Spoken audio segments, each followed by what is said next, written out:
Hello, welcome to our podcast and still with our topic, Youth in Agriculture, where the stories of passion, progress, perspective, and your purpose will be shared. With me here is Dr. Joyce Domingo, a veterinarian, and she will be sharing with us her stories, her journey as a vet student and as an employee of Department of Agriculture. So, Joyce, unang-una, bakit nag-vet ka? So, yun po, nag-vet po ako. Kasi unang-una po, nung bata pa po ako talaga, gusto ko na din po talaga maging vet. Then, nakwento ko po nga na may alaga po kaming kalabaw na matagal na po sa amin inalagaan ng tatay ko kasi anak po ko ng magsasaka. Then, nagkasakit po yung kalabaw namin. Tapos, hindi na naagapan yung kanyang sakit. Then, actually, sugat lang siya na maliit. Ilang taon ka nun? Siguro po nasa ano po ako nun, 6-7 years old. Oo, may ganun ka na. Tapos, hindi na agapan yung sakit. Binenta po yung kalabaw.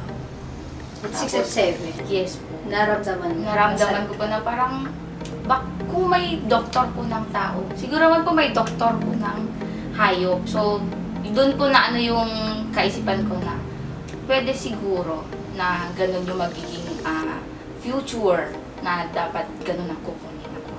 So, the 7-year-old you ay mula noong lumalaki ka, ay yun na ba yung naging vision mo sa sarili mo? Or yun na yung lagi mong iniisip na course mo? Meron na dati? Punta po ako sa vet. Meron pa akong scholarship foundation, kasama po ako doon. So, yung benefactor po namin, si Samuel Adelan, lolo ko po siya. Actually. In-encourage niya po ako na, di ba gusto mong maging doktor ng hayop? Bakit hindi mo ituloy? Sabi niya. So, yun po. Pinapunta niya po ako ng CLSU. Yun po yung dream school ko po talaga, CLSU. Pero hindi po tayo pinalad na makapag-aral sa CLSU kasi na-cut offan po tayo ng mga entrance exam.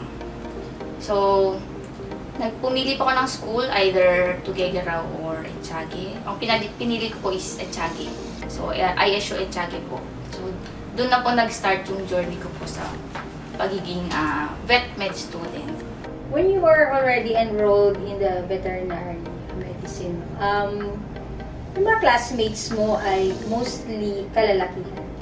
Tama? Or marami din kayong babae nun? Actually po, yung sa batch po namin, mas madami po ang babae. Okay. Yes po. Kasi di ba laging impression na ang veterinarian ay Para sa mga lalaki. Para sa mga lalaki yung trabaho din. Kasi you deal with large animals. Nandyan yan. Magro-rodeo pa kayo. Oh. And mamaya pag-uusapan natin. Speaking of rodeo. And also, maraming field work and minsan you go to places talaga na medyo risky din. Yes. Sa mga liblib na lugar, you have to explore, you know, mga forest, yung mga ganun tipo. And hindi mo ba inisip yung ganung scenario nung while you are already in the course? Hindi po talaga. Actually po, hindi ko po talaga inaasahan na ang magiging trabaho ko ay sa field.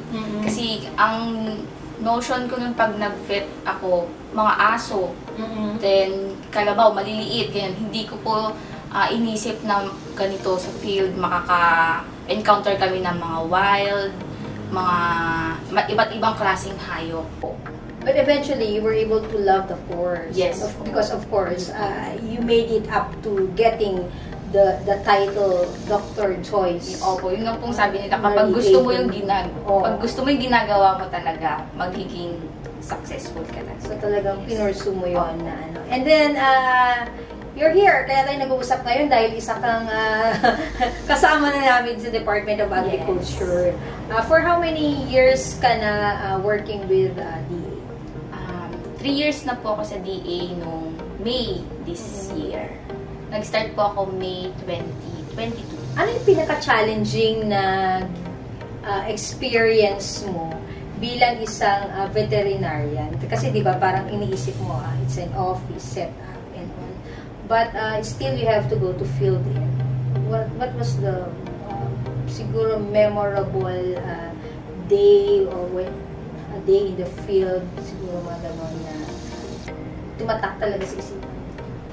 Kapag nag-field po kami, ang talagang pinakamasaya na nangyayari sa atin is kapag na-fulfill natin yung mga parang ginagawa natin, nakakapagbigay tayo ng service sa ating mga kapwa na mga magsasaka at saka mga nag-aalaga ng livestock.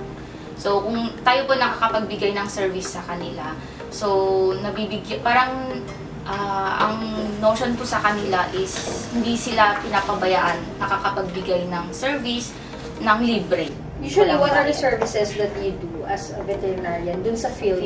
So, meron po tayong mga surveillance para po ma-detect po natin yung mga earlier detection po ng mga diseases like AI, ASF, anthrax, ganyan.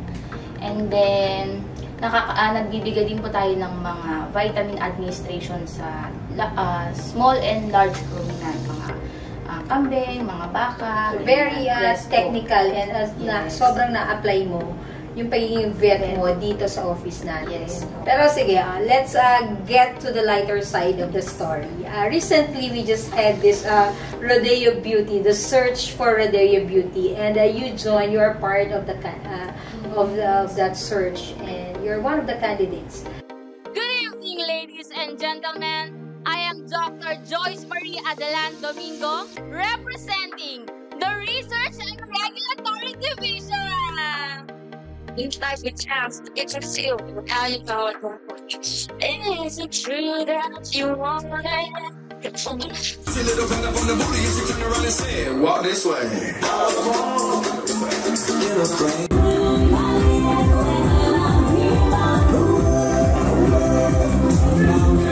And nakarelate ka, alam ko, kasi you've been exposed to a lot of different rodeo activities and all.